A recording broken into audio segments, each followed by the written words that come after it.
Vamos a comenzar nuestra clase con una oración, así que por favor me acompañan orando.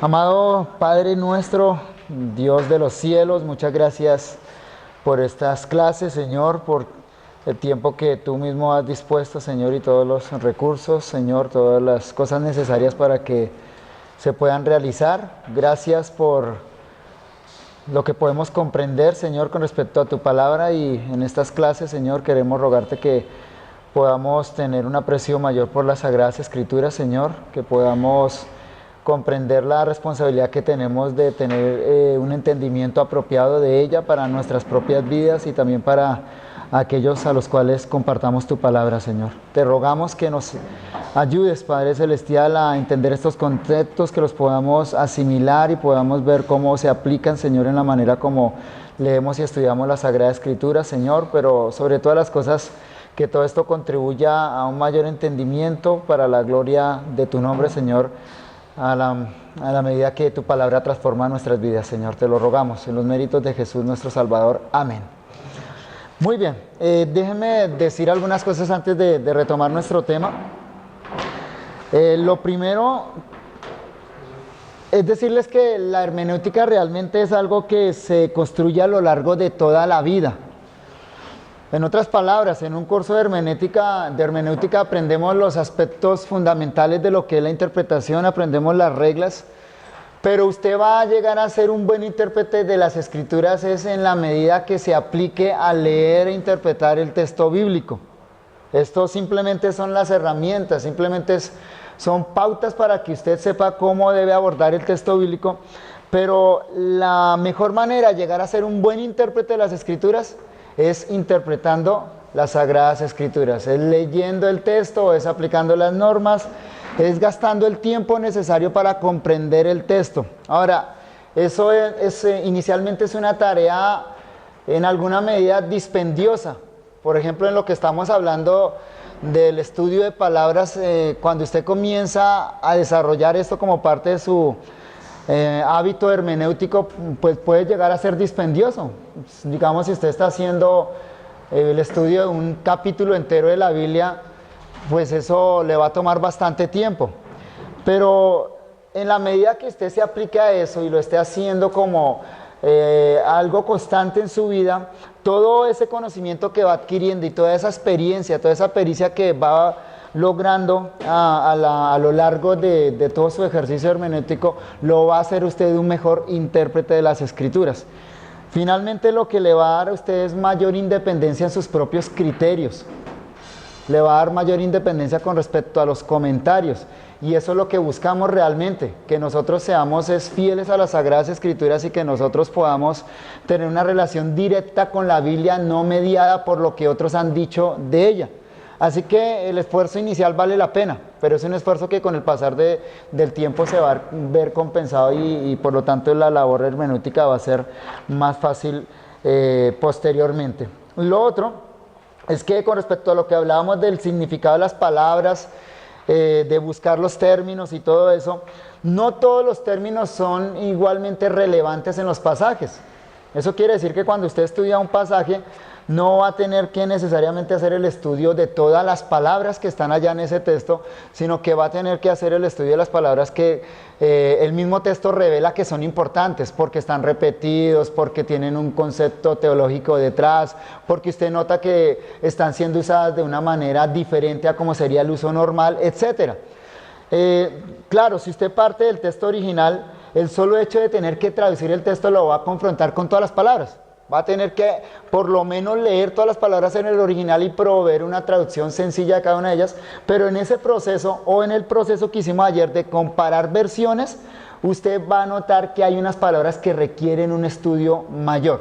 A esas a las que usted le va a dedicar tiempo específico para ir a los léxicos, para ir a los diccionarios especializados y por lo tanto profundizar y resolver el significado. No es entonces un análisis que se hace de todas y cada una de las palabras de su texto. Y lo último es que el tiempo de clase no da para que yo pueda mostrarles cómo pueden empezar a hacer un estudio en cada uno de los diferentes programas que hay para el computador o que hay en línea. Yo le nombré algunos, vi ayer que ustedes tienen algunos de ellos y tienen otros diferentes. Eso no puedo tomar el tiempo de clase para explicar cómo van a usar esas herramientas, pero sí podemos usar los intermedios o los espacios libres para que, si usted quiere que yo le ayude a explicar y ver cómo los puede utilizar en el programa que tiene en su computador, podemos utilizar esos espacios para que usted aprenda ahí a mirar el texto original y mirar cómo puede usted llegar a la palabra que quiere analizar. Entonces podemos utilizar esos espacios para que realmente le puedan sacar utilidad ahora a esas herramientas que ahora existen en nuestros días para el estudio bíblico en el computador, que realmente facilitan mucho la labor, la facilitan mucho. Antiguamente era una labor que tocaba hacerla con texto original abierto ahí en la mesa, con léxicos, con gramáticas para poder traducir con algunas herramientas especializadas. Hoy todo eso se lo coloca el computador usted ahí en una sola pantallita, pero tenemos que aprender a utilizarlos para sacarle la utilidad. Bien. Entonces, ayer estábamos ya hablando de algunos principios generales porque aplican a todos los géneros literarios de la hermenéutica, y lo primero que estamos viendo es el aspecto gramatical. Estamos viendo todo lo que es el análisis gramatical de un texto, qué tan relevante y qué tan importante es. Comenzamos viendo el análisis de palabras individuales. Dimos algunos ejemplos de ellos donde el análisis de una palabra era relevante para la interpretación del texto. Y en segundo lugar estamos considerando el hecho de que las palabras adquieren significados específicos en contextos específicos. Es decir, las palabras nunca están sueltas, siempre están amarradas a otras palabras, y de acuerdo a esos contextos en los que están las palabras van a adquirir significados específicos. El primer caso de esos es cuando una palabra tiene un significado diferente en un contexto literario que no es el normal, un contexto literario figurado. Vimos el caso de la palabra Elohim cuando se usa en contextos poéticos para generar el comparativo o el superlativo, para indicar un grado comparativo superlativo. Y en segundo lugar, vimos el caso cuando palabras empiezan a adquirir significados teológicos en el propio texto bíblico. El ejemplo que dimos fue el ejemplo de la palabra hebrea kafar, que en su sentido natural, normal, significa cubrir, y así lo vemos en los pasajes más antiguos de la Biblia, como por ejemplo lo veíamos en Génesis capítulo 6, 14. Pero avanzando el tiempo, esa palabra empezó a adquirir un significado teológico, y veíamos entonces que en otros contextos como Éxodo, como Levítico, donde se escriben todos los sacrificios, esa palabra hebrea kafar empezó a adquirir un significado teológico que significaba cubrir, pero con relación a los pecados. Era lo que hacían los sacrificios, ¿no? Entonces ese es un segundo caso, el caso de palabras que tienen un significado natural, normal, pero con el desarrollo, con el paso del tiempo, empiezan a tener un significado teológico. Hay un caso interesante en el Nuevo Testamento, y es el caso de la palabra mártir, en griego, mártires. Esa palabra significa simple y llanamente testigo. Ese es el significado básico. Usted va al léxico, el léxico le dice que la palabra mártir significa testigo, pero esa palabra poco a poco, en el primer siglo, en el propio desarrollo del Nuevo Testamento, empezó a adquirir una connotación teológica, finalizando con este significado. Mártir, en los textos más avanzados del Nuevo Testamento, y vamos a ver el ejemplo en Apocalipsis, llegó a significar uno que muere por causa de su testimonio acerca de Jesucristo. Entonces ahí se nota una evolución en el significado de la palabra, desde un uso sencillo, testigo, un testigo por ejemplo en un juicio, hasta un uso teológico de aquellos que mueren por causa de su testimonio con respecto a la persona de Jesucristo. Incluso la palabra no se detuvo ahí en el significado, sino posteriormente en la iglesia cristiana llegó a significar los que derramaban la sangre. Hay toda una historia acerca de los mártires, y en nuestro contexto actual en español la palabra ya incluso ha llegado a tener otras connotaciones, ¿no? A veces utilizamos la palabra mártir, ya transliterada del griego, para referirnos a otras cosas, ¿no? Pero veamos esa evolución del término en el propio libro de Apocalipsis. Ahí mismo en el libro de Apocalipsis podemos ver una evolución del término. Vayamos inicialmente a Apocalipsis capítulo 1, versículos 1 y 2. Vamos a hacer un sondeo de la palabra mártir en el texto de Apocalipsis. Apocalipsis capítulo 1, versículos 1 y 2. Dice, la revelación de Jesucristo que Dios le dio para manifestar a sus siervos las cosas que deben suceder pronto, y la declaró enviándola por medio de su ángel a su siervo Juan, que ha dado testimonio de la palabra de Dios y del testimonio de Jesucristo y de todas las cosas que ha visto. Note ahí la palabra, el verbo ha dado testimonio, la palabra ahí es martireo, relacionada con el sustantivo mártir, y también el sustantivo martiría, del testimonio de Jesucristo. Ahora, ahí en ese versículo, si hacemos un análisis de la palabra, el sentido tanto del verbo como el sustantivo es el sentido natural. Cuando Juan dice que ha dado testimonio, es que simplemente se le encargó un mensaje y él es testigo de ese mensaje, lo transmite. Y cuando el texto dice del testimonio de Jesucristo, simplemente está hablando de lo que Jesucristo vino a testificar o a dar a conocer. Jesucristo vino a ser testimonio del Padre. Ahí vemos simplemente un significado natural, normal del término. Pero avancemos, capítulo 1, versículo 5. Capítulo 1, versículo 5, en el mismo Apocalipsis. Dice, y de Jesucristo el testigo, ahí está el término griego mártir, fiel, el primogénito de los muertos y el soberano de los reyes de la tierra, al que nos amó y nos lavó de nuestros pecados con su sangre. Note que ahí a Jesucristo se le llama el testigo fiel. Ahí la connotación del término sigue siendo la básica, o sea, Jesucristo fue un testigo fiel porque cumplió la tarea que el Padre le encomendó, darlo a conocer. Y en ese sentido Jesucristo en Apocalipsis es el testigo fiel, aquel que cumplió perfectamente su testimonio, dijo lo que tenía que decir del Padre. Sin embargo, en este versículo empieza a aparecer una conexión entre dar testimonio y morir. No está tan específica en el texto, pero se puede intuir un poquito, porque el texto dice de Jesucristo el testigo fiel, el primogénito de los muertos. Hay una relación con la labor de Jesucristo de ser testigo y su muerte. Y al final del versículo dice, y nos lavó de nuestros pecados con su propia sangre. Ya aparece una relación de dar testimonio con muerte, aunque no es muy clara y muy explícita en ese texto. Versículo 9, capítulo 1, versículo 9. O Juan, vuestro hermano y copartícipe vuestro en la tribulación, en el reino y en la paciencia de Jesucristo, estaba en la isla llamada Patmos por causa de la palabra de Dios y del testimonio, griego martiría, de Jesucristo. Si nota acá ya el avance en el significado del término, Juan dice ahí que él está en Patmos, está allá en tribulación en la isla de Patmos. Sabemos que estaba desterrado y la causa de estar allá en esa situación es el testimonio de Jesucristo, o sea, el testimonio que Juan dio acerca de Jesucristo. Aún aquí no llegamos a la evolución completa del término, pero aquí ya testigo significa alguien que sufre por causa de lo que testifica. Era el caso de Juan. Entonces vamos notando un avance en el uso del término. Capítulo 3 de Apocalipsis, versículo 14. Capítulo 3, versículo 14.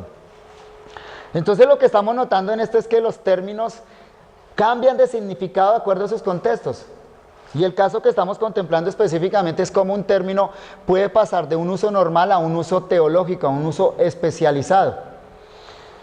Capítulo 3, versículo 14. Y escribe al ángel de la iglesia en la Odisea: he aquí el amén, el testigo fiel y verdadero, el principio de la creación, dice esto. Otra vez es una referencia a Jesucristo. Acá se le llama a Jesús el testigo mártir, fiel y verdadero. Otra vez, Jesús es el testigo fiel y verdadero, y en este caso se relaciona con el hecho de que Él es el principio de la creación de Dios, o sea, es el originador de la creación de Dios. Otra vez se coloca a Jesucristo como el testigo fiel y verdadero. Ahora, seguimos avanzando en Apocalipsis y llegamos a un punto crucial en el significado del término en el capítulo 11, versículos 3 y versículo 7. Capítulo 11, versículo 3 y versículo 7. Dice así el versículo 3 inicialmente: y daré a mis 2 testigos, mártir, el sustantivo mártir ahí, que profeticen por 1260 días vestidos de cilicio. Versículo 7. Cuando hayan acabado su testimonio, griego martiría, la bestia que sube del abismo hará guerra contra ellos y los vencerá y los matará. ¿Sí notan el punto al que llega el término aquí?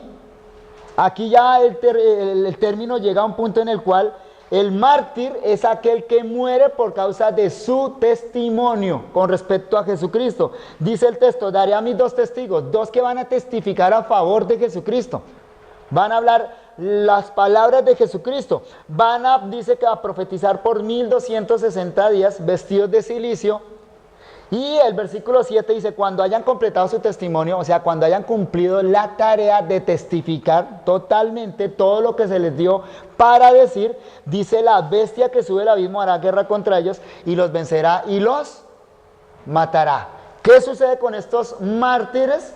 Mueren por causa del testimonio de Jesucristo. Y la palabra mártir pasó a nuestro español como mártir.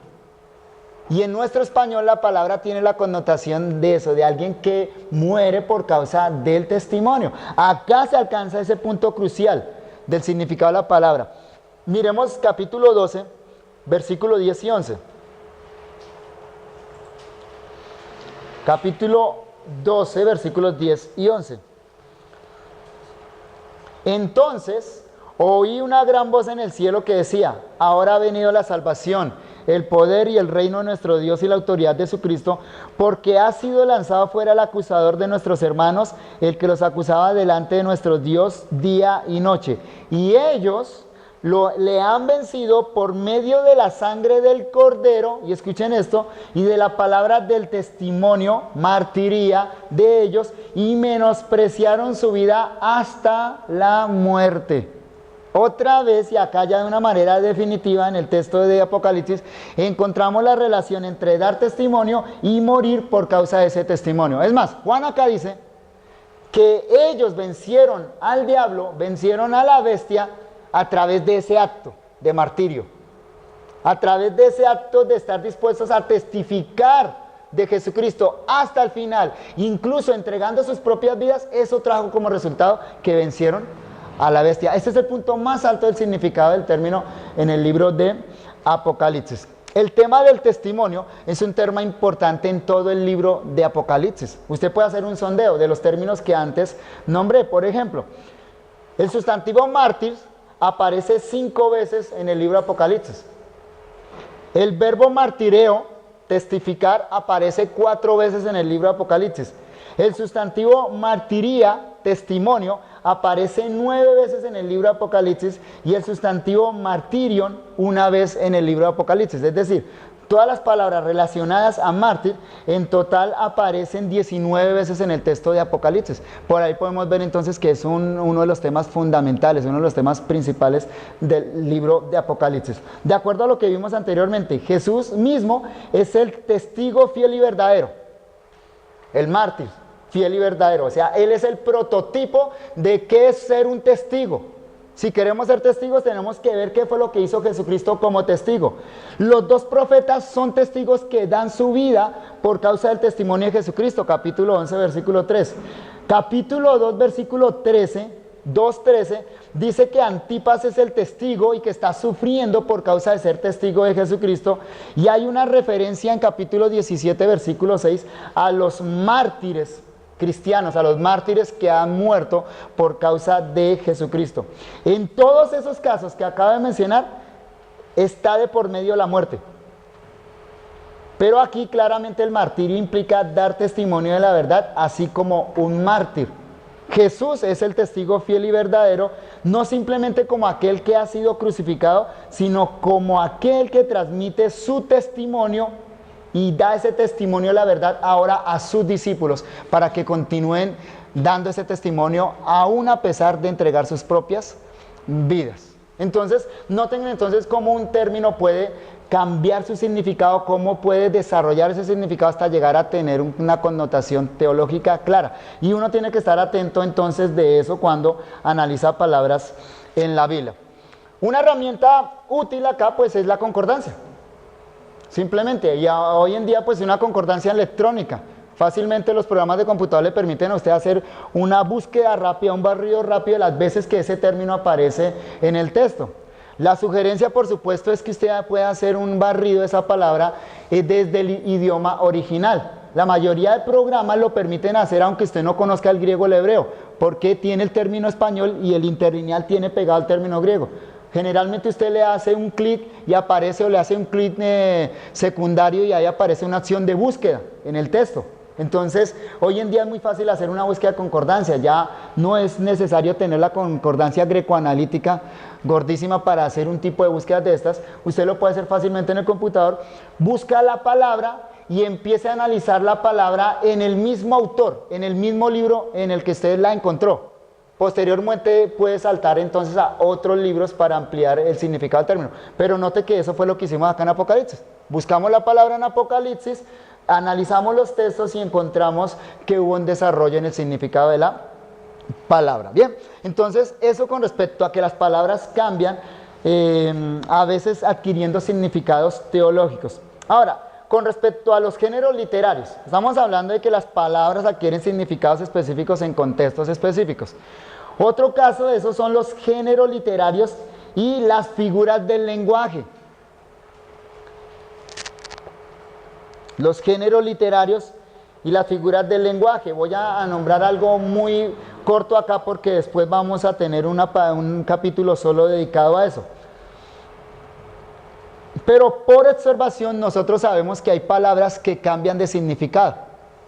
Y ya trabajamos algunos de esos textos. Por ejemplo, comparemos Jueces capítulo 15 versículo 4 con Lucas capítulo 13 versículo 32. Ahí la asociación es por el término español, no por el término original, porque en Jueces es un término hebreo, en Lucas es un término griego. Pero hay una asociación de ideas ahí que no la provee el español. Jueces capítulo 15 versículo 14 dice: y fue Sansón y cazó 300 zorras y tomó teas y juntó cola con cola y puso una tea entre cada dos colas. Ahora Lucas capítulo 13 versículo 32. Y les dijo: id y decid a aquella zorra: he aquí echo fuera demonios y hago curaciones hoy y mañana, y al tercer día termino mi obra. ¿Notaron el término común ahí en los dos textos? ¿Cuál es? Zorra, ¿cierto? En Lucas es singular, zorra, en Jueces es plural, zorras, ¿cierto? Pero ¿qué notan al comparar los dos textos ahí? La palabra zorra, ¿qué pasa con la palabra zorra en esos dos textos? ¿Se usa con el mismo significado en los dos textos? No, ¿cierto? ¿Qué sucede en el texto de Jueces? ¿Cómo se usa la palabra zorra en el texto de Jueces? ¿Cuál es el significado de la palabra zorra allá? ¿Cómo? Literal. El animal, el sentido normal de la palabra. Es decir, que cuando el texto dice fue Sansón y cazó 300 zorras, quiere decir que fue y cazó 300 de esos animalitos. Y después el texto dice: y juntó cola con cola, las amarró, les amarró teas, y así fue que quemó los campos de los filisteos, ¿no? Eso fue lo que hizo Sansón. Entonces es claro, cuando uno lo lee evidentemente y por el contexto, es claro que el término ahí está usado de una manera normal. No necesitamos aplicar ninguna norma hermenéutica específica acá. Simplemente leemos y le damos el significado al término, el significado natural. Pero, ¿qué pasa cuando leemos Lucas 13:32? ¿Qué es lo que sucede con el término en Lucas? ¿Es el término normal, el término literal? O sea, Jesús le dijo a los que vinieron a hacer una pregunta, les digo: vayan, busquen a esa zorra, es decir, a ese animalito, y llévenle este mensaje hasta el animalito ese que es una zorra. No, ¿cierto? Evidentemente usted lo lee y su mente automáticamente le dice: ahí zorra no se está refiriendo a un animal. ¿Por qué? Porque el texto dice: y les dijo, id y decid aquella zorra, ¿cierto? O sea, hay un mensaje que hay que llevarle a esa persona. Evidentemente entonces se está refiriendo a una persona. Y el mensaje es: he aquí echo fuera demonios y hago curaciones hoy y mañana, y al tercer día termino mi obra. ¿A quién Jesús llama zorra? A Herodes. Ahí en el contexto es Herodes, ¿cierto? Pero entonces, ¿por qué utiliza ese término? ¿Por qué no dijo: vayan, dígale a Herodes? Porque le quiso dar, le atribuyó una característica de una... Muy bien. Evidentemente, el uso de la palabra zorra ahí tiene como propósito señalar alguna cualidad de la zorra, del animal, que Jesús se la está aplicando en este momento a Herodes. Entonces, evidentemente, en este segundo caso, el término no está siendo usado en su sentido normal, está siendo usado en un sentido figurado. Hay una asociación de ideas.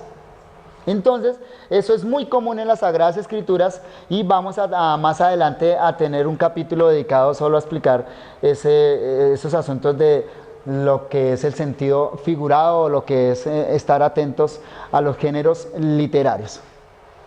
Bien, avancemos entonces. Estamos hablando de la gramática. Aplique la gramática a la hora de interpretar la Biblia. Lo primero que dijimos es, ojo con el significado de las palabras.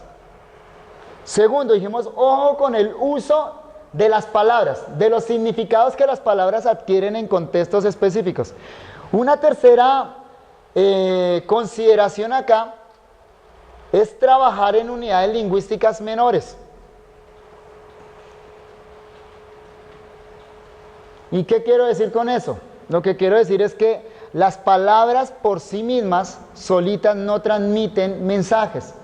Las palabras transmiten mensajes uniéndose a otras palabras y conformando unidades lingüísticas, unas que les vamos a llamar menores y otras que le vamos a llamar unidades lingüísticas mayores. Lo primero son unidades lingüísticas menores. Y básicamente con unidad lingüística menor nos estamos refiriendo a la oración gramatical, a lo que se le llama una oración en gramática, ¿no? Eso quiere decir que la interpretación de un texto no es simplemente hallar el significado de las palabras aisladas. Eso no es hacer hermenéutica del texto. Lo que vimos hasta ahora en los 2 puntos anteriores no es hacer toda la exégesis del texto. Eso es el inicio, esa es la pauta. Muchos se equivocan acá, muchos fallan en este punto, pensando que hacer hermenéutica o hacer exégesis de un texto es armarse un buen diccionario y acumular los significados de las palabras de un texto. Incluso a veces una predicación degenera en eso, simplemente en dar significados de palabras. Ahora, usted puede buscar un versículo y buscar todas las palabras en el diccionario. ¿Ya con eso interpretó el texto? No, ya tiene una idea. Tiene una idea de lo que el texto quiere decir, pero las palabras solas, con sus significados propios, no transmiten mensajes completos. Necesitamos entender la relación que esa palabra tiene con otras en el propio contexto. Y entonces, la unidad de pensamiento básico es la oración gramatical. Esa es la unidad entonces básica. La segunda unidad, la que vamos a llamar unidad lingüística mayor, pues son los párrafos. Pero ahora en este punto consideremos la oración gramatical. ¿Qué es una oración gramatical? La oración es un conjunto de palabras que transmiten una idea completa. Eso es lo que significa oración en gramática. Repito, es un conjunto de palabras que transmite una idea completa. Eso es una oración, a distinción de una frase. Una frase es un conjunto de palabras que no transmiten una idea completa. ¿Sí? Por ejemplo, si yo digo en la plaza, eso es un conjunto de palabras, son 3 palabras, ¿cierto? ¿Pero es una idea completa? Automáticamente su mente hace una pregunta. ¿Qué pregunta hizo su mente? ¿Qué? ¿En la plaza qué? Sí, ¿qué en la plaza qué? ¿Qué pasó? Eso es una frase porque reúne palabras pero no transmite un sentido completo. Pero si yo digo, Juan predicó en la plaza, ahí ya transmití una idea completa. La mente queda satisfecha. La mente no hace la pregunta ¿qué? No, la mente ya entendió un mensaje. Esa reunión de palabras con un sentido completo se le denomina entonces una oración. Una clave para ustedes.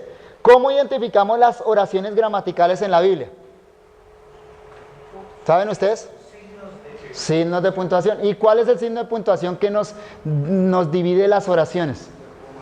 El punto. El punto, seguido aparte. Cada vez que usted encuentre un punto, eso es una oración gramatical. Eso es una unidad de pensamiento básica. Los editores de las Biblias en el español, siguiendo las normas de nuestro idioma, separan cada oración con un punto.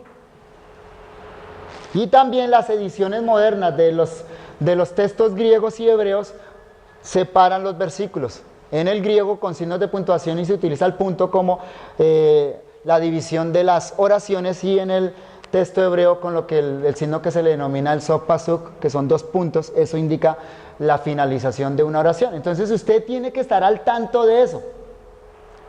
Es decir, en la práctica esto significa que cada vez que usted estudió un pasaje, debe dividirlo en oraciones para hacer el análisis de cada una de ellas. ¿Cómo va a dividir las oraciones? Cada vez que encuentre un punto. Cada vez que encuentre un punto usted va a tomar eso, y eso es una unidad de pensamiento menor. Eso es una oración. Ahora, ¿por qué es importante hacer ese análisis? ¿Por qué debemos tomar un párrafo y separarlo en oraciones? ¿Por qué es importante ese análisis? Porque nos ayudará a entender el pensamiento del autor. La Biblia es gramática. Dios se reveló en la Biblia a través del lenguaje de los hombres, y el lenguaje de los hombres obedece a reglas gramaticales, de manera que si nosotros queremos entender el pensamiento de un autor, entonces tenemos que empezar por esas unidades lingüísticas menores que son las oraciones. Por supuesto, eso supone que todo estudiante serio de las Escrituras debe tener un conocimiento mínimo de gramática. Mínimo de la oración. ¿Qué es la oración? ¿Cuáles son las partes de la oración? ¿Cómo se analiza la oración? Una herramienta espectacular para eso es la herramienta que se le denomina la diagramación gramatical, que no tenemos el tiempo para enseñarla acá, pero si ustedes tienen la ocasión de investigarla y aprender lo que es la diagramación gramatical, les va a ayudar mucho al análisis de la oración. La diagramación gramatical es una forma gráfica de mostrar los diferentes elementos de la oración: sujeto, verbo, complemento directo, indirecto, complementos circunstanciales, complementos atributivos, etcétera, ¿no? Pero eso es fundamental para poder entender la oración. Cuando usted encuentra una oración, por ejemplo, hace las preguntas exegéticas fundamentales. ¿Cuáles son las preguntas exegéticas fundamentales? Cuando uno estudia un versículo, siempre le dice, hágale estas preguntas. Las preguntas son, ¿de quién habla el texto? Esa pregunta responde al sujeto de la oración. ¿De quién habla el texto? Ese es el sujeto de la oración. ¿Qué acciones realiza el sujeto de la oración? Eso responde al verbo. ¿Qué verbos están ahí? ¿Cuáles son las acciones?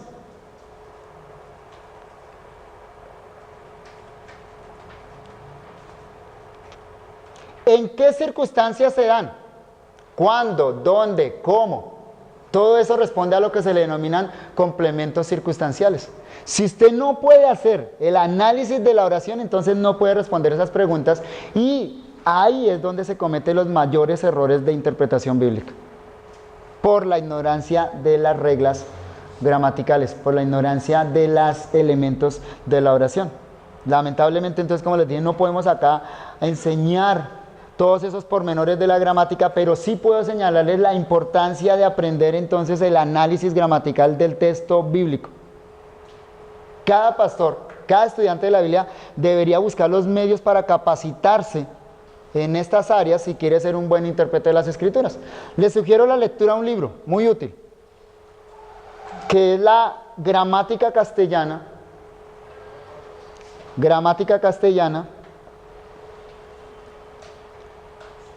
del doctor Jorge Cotos. ¿Por qué recomienda eso y no la normativa de la Academia Española? Si puede, lea la normativa, la lengua de la Real Academia, ¿no? Pero es que este es un cristiano que escribió ese libro como parte del curso de formación ministerial de CLIE. Es decir, es una gramática aplicada al estudio de la Biblia, para estudiantes de la Biblia. Y de hecho, pues yo me baso en ese texto para las clases que doy de gramática y sintaxis español. Lo adapté y le hice algunas reformas, pero utilizo ese texto como base. Es muy útil. Él dedica todo el libro a explicar los aspectos gramaticales, pero aplicado al estudio de las Sagradas Escrituras. Entonces, es un libro que usted debería leer. No es parte de este curso, no es requisito para materia, pero si logra conseguirlo, si tiene el tiempo, dedíquele el espacio necesario para que pueda conocer esos aspectos gramaticales de la interpretación bíblica. Bien, una observación antes de continuar con respecto a esto de la oración. Ya que los originales griegos y hebreos no tenían signos de puntuación, Los manuscritos hebreos antiguos y los manuscritos griegos antiguos no tenían signos de puntuación. Debemos tener cierta reserva a la hora de aceptar, sin ningún juicio crítico, las divisiones modernas. No sé si ustedes lo han notado en su lectura bíblica, que no siempre la división de versículos coincide con una oración. Por ejemplo, ¿ha notado que Romanos capítulo 1, versículo 1, la oración no termina en el versículo 1? ¿Hasta dónde va la oración que comienza en Romanos 1:1? Hasta el versículo 7. Hasta donde encuentre el punto. Entonces no podemos guiarnos por las divisiones de versículos. A veces son precisas, en otras ocasiones no son precisas. A veces simplemente lo dividieron porque la idea era muy larga, como en el caso de Romanos 1. Entonces dejar un versículo de este tamaño era complicado, dividieron de acuerdo a las ideas. Pero a veces entonces usted no toma nota de eso y piensa que está trabajando oraciones diferentes. Y es una sola oración hasta el versículo 7. Pero es que en toda oración hay verbos principales y hay verbos secundarios. Pablo, siervo de Jesucristo, llamado a ser apóstol, apartado para el Evangelio de Dios, el cual, o sea, el Evangelio, empieza a explicar el Evangelio, el cual había prometido en las Santas Escrituras por los profetas, acerca de su Hijo. Empieza a explicar cuál es el contenido del Evangelio, nuestro Señor Jesucristo, y empieza a explicar que Jesucristo murió y que fue declarado Hijo de Dios con poder. Y después dice a todos los que están en Roma, ahí al final, punto. ¿Se lo nota? Y eso es típico en Pablo, hacer digresiones. Pablo comienza con una idea y empieza a desarrollarla y luego vuelve a lo que quería hacer, salvar a los romanos. Solo que en medio metió toda la temática de Romanos. Él quería saludar. O sea, usted puede coger versículo 1 y versículo 7 y ahí está la oración. En la mitad metió el tema, el Evangelio, que es acerca de Jesucristo, que es Dios y que es hombre, y que debe ser predicado en todas las naciones. ¿Sí lo nota? Eso quiere decir que cada vez que usted encuentre un verbo no significa una oración. Significa una cláusula. La cláusula es un elemento de la oración. Hay oraciones que se coordinan con muchos verbos. ¿Sí? Entonces hay que tener en cuenta así, por eso es importante el estudio de la gramática, ¿no? Y le estoy diciendo entonces, hay que tener mucho cuidado con las divisiones de nuestras Biblias, ¿sí? Alguien decía que las divisiones de capítulos y versículos fue hecho de una manera ligera. A veces coincide, a veces no coincide, a veces obedece a diferentes criterios. Incluso usted puede comparar un capítulo en diferentes versiones y en ocasiones va a encontrar diferencias en la puntuación. ¿Por qué razón? Porque el texto original griego y hebreo no tiene puntos. Y eso significa que nosotros podemos, con buenas razones, a veces tomarnos libertad y decir, no, esa oración no va hasta ahí, sino debe ir hasta acá.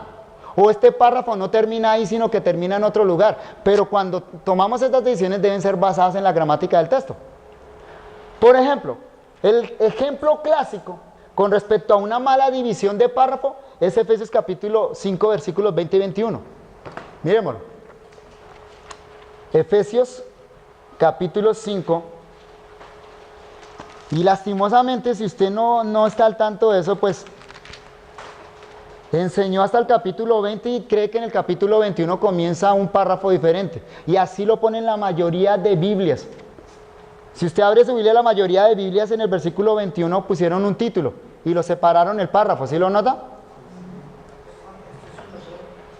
Hay otras que no, ¿cierto? Pero cuando usted mira el texto, el versículo 21, la primera palabra, someteos, lo mira en el griego, usted se da cuenta que es un participio. Debe traducirse sometiéndoos unos a otros. Un participio nunca comienza oración, no es un verbo principal. Un participio siempre depende de otro verbo, explica otro verbo.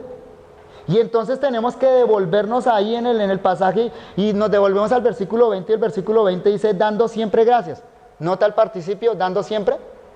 O sea que ese tampoco es el verbo principal. Ese sigue explicando otro verbo principal. Usted se devuelve al versículo 19, el versículo 19 dice, hablando entre vosotros, hablando, participio, no es el verbo principal. También está explicando el verbo principal. Nos devolvemos al versículo 18, no os embriaguéis con vino en lo cual hay disolución, antes bien sed llenos del Espíritu Santo. Ese es el verbo principal. No, sed llenos. Bueno, en esa oración los dos, no se embriaguéis y antes bien sed llenos, ¿no? Los dos están en una oración que contrasta. Pero aquí el verbo es sed llenos, que se explica de tres maneras por Pablo. Hablando entre vosotros, dando siempre gracias, sometiéndoos unos a otros. La oración completa es esa. Pero generalmente dividimos, versículo 21, empezamos a hablar de someteos unos a otros, sin pensar en la relación que tiene con lo anterior. Entonces, ese es un ejemplo clásico de cómo hay una mala división. Otro ejemplo es 1 Samuel. Mire 1 Samuel capítulo 11.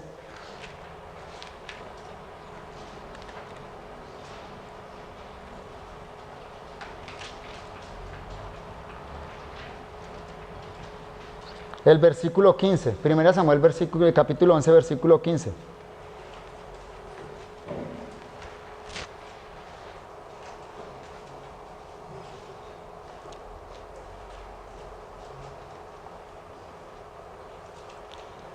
Dice, y fue todo el pueblo a Gilgal, e invistieron allí a Saúl por rey delante de Jehová en Gilgal, y sacrificaron allí ofrendas de paz delante de Jehová, y se alegraron mucho allí Saúl y todos los de Israel. Punto. Y empieza capítulo 12, un título nuevo, discurso de Samuel al pueblo. Versículo 1, dijo Samuel a todo Israel, he aquí yo he oído vuestra voz en todo cuanto me habéis dicho, y os he puesto rey. A mí me parece, y es mi criterio, que el versículo 15 debería ser parte de esta nueva sección. Es decir, en el versículo 1 dice que Samuel sale con todo Israel para ponerle rey. Pero el versículo 15, con el que termina aquí nuestro capítulo 11, dice cuál fue la circunstancia que llevó a eso.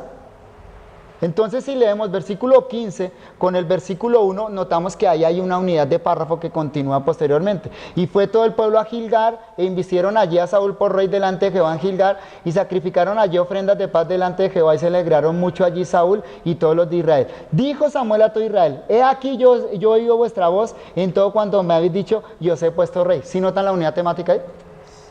Pero generalmente usted empieza a estudiar, le hizo caso a la división acá y usted enseñó solo capítulo 11 hasta el versículo 15 y luego empieza a enseñar otra cosa. Eso entonces significa que nosotros debemos leer atentamente y buscar esas unidades ahí. Tenemos libertad en eso. Tenemos libertad, pero siempre nuestra libertad debe estar sujeta a las reglas gramaticales. Reglas gramaticales. Bien, consideremos algunos ejemplos de cómo estas unidades lingüísticas, la oración debe ser fundamental a la hora de interpretar. Y tengo un ejemplo con lo que se le denomina en gramática los pronombres relativos. Los pronombres relativos. ¿Qué es un pronombre? Un pronombre es una palabra que reemplaza al sustantivo, como yo, tú, él, como mío, tuyo. Los pronombres se utilizan en el idioma para evitar la repetición de nombres. Yo puedo decir acá, Juan vino a la clase y se durmió. Y él se durmió. Juan vino a la clase y él se durmió. ¿Por qué en la segunda parte dije él y no dije Juan? Para evitar la repetición, no decir Juan vino a la clase y Juan se durmió. Los pronombres tienen esa función. Y un pronombre relativo es uno que reemplaza a un nombre que se mencionó inmediatamente antes en el contexto. Los pronombres relativos son fundamentales para la interpretación bíblica. Noten este ejemplo, Romanos capítulo 9, versículo 5. De quienes son los patriarcas y de los cuales, según la carne, vino Cristo, el cual es Dios sobre todas las cosas, bendito por los siglos. Amén. Ahí hay tres pronombres relativos. De quienes, de los cuales y el cual. Quiero explicar solo dos. De los cuales y el cual. Cada vez que usted encuentre un pronombre relativo, tiene que pensar a quién se refiere. Entonces lo voy a explicar de esta manera. El texto dice de quienes son los patriarcas y de los cuales. ¿Quiénes son los cuales? ¿A quién se refiere con los cuales? Los patriarcas. ¿Cuál es el sustantivo que se nombró anteriormente? Entonces, de quienes son los patriarcas y de los cuales, es decir, de los patriarcas, según la carne vino Cristo. Ese de los cuales se refiere a patriarcas. Si no, entonces, ¿cómo lo relaciono ahí? Eso hay que hacerlo mentalmente, ¿no? En el diagrama gramatical hay que señalarlo. Ahora, noten la siguiente. Y de los cuales, según la carne vino Cristo, el cual es Dios sobre todas las cosas. Ese, el cual, ¿a quién se refiere? Cristo. Al sustantivo masculino inmediatamente anterior, Cristo. Ahora, ¿por qué hago esa explicación? ¿Usted ha escuchado la explicación que los testigos de Jehová dan de este texto? ¿Ha leído la traducción que hacen los testigos de Jehová de este texto? Voy a citarle la traducción del Nuevo Mundo. A quienes pertenecen los antepasados y de quienes provino el Cristo según la carne, Dios que está sobre todo sea bendito para siempre. Amén.